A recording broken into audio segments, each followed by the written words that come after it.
वसल्लम ने अब्बास रज़ी अल्लाह ताला अन्हु से कहा, यानी अपने चचा से कहा।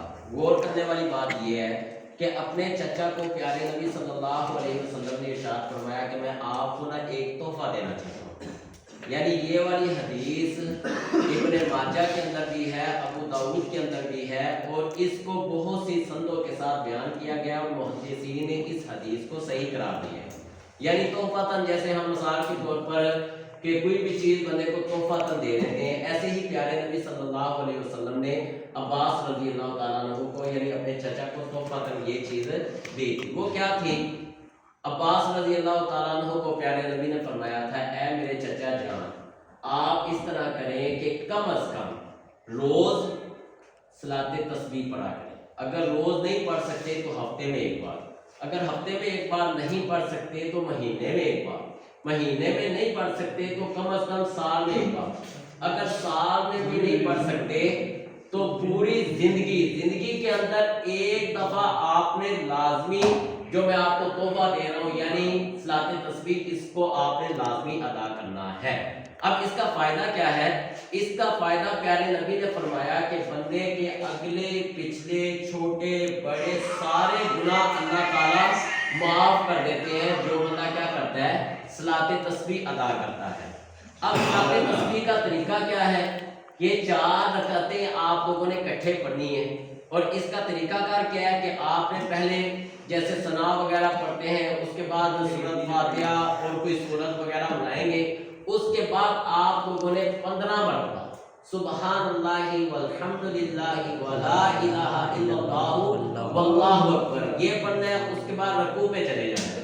रकू के अंदर रकू वाली दुआएं आप पढ़ेंगे 3 मरतबा, सुभान रब्बियल अज़ीम, सुभान रब्बियल अज़ीम, सुभान रब्बियल अज़ीम।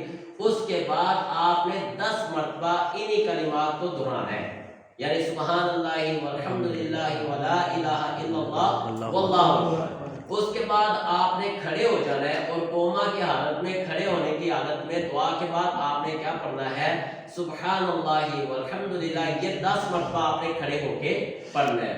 उसके बाद आपने सजदे में चले जाना है, और सजदे में जो सजदे की दुआ है सुबहान रब्बियल आला ये पढ़े, और उसके बाद 10 मरतबा इन्हीं कलिमात को आपने दोहराना है, यानी सुबहानल्लाहि वल्हम्दुलिल्लाहि वला इलाहा इल्लल्लाह वल्लाहु अकबर। इसी तरह 2 सजदों के दरमियान आपने बैठ जाना है दुआ पढ़ने के बाद, यानी जलसा इस्तराहत में आपने वहां पे क्या पढ़ना है? इन्हीं कलिमात को 10 मरतबा पढ़ना है। उसके बाद फिर सजदे में चले जाना है, दूसरे सजदे में। तो दूसरे सजदे में भी आपने क्या करना है? दुआ पढ़ने के बाद 10 मरतबा इन्हीं कलिमात को दोबारा से दोहराना है। उसके बाद फिर आपने दूसरी रकअत में खड़े होने से पहले आपने क्या करना है? उधर बैठ करके 10 मरतबा इन्हीं कलिमात को पढ़ना है, और फिर दूसरी रकअत के लिए खड़े हो जाना है।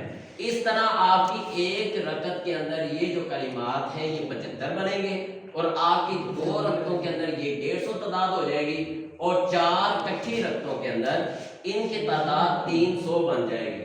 और मेरे ख्याल में हम लोगों को ये जो सलाते तस्बीह है ये रोजों के अंदर तो कम से कम अपने गुनाहों की माफी के लिए डेली बेस पे या हफ्ते में या महीने में एक आध मरतबा लाजमी पढ़नी चाहिए, और तसल्ली के साथ। ये नहीं है कि इंसान क्या करे, इसके अंदर कोशिश करता फिरे कि नहीं जी अभी मैं काम कर लूं फिर पढ़ूंगा। आप लोग कोशिश करें कि काम वगैरह जो आपके हैं उनको निपटाने के बाद इसको पढ़ें, ताकि अल्लाह ताला हमारे गुनाहों को माफ कर दे। बेशक।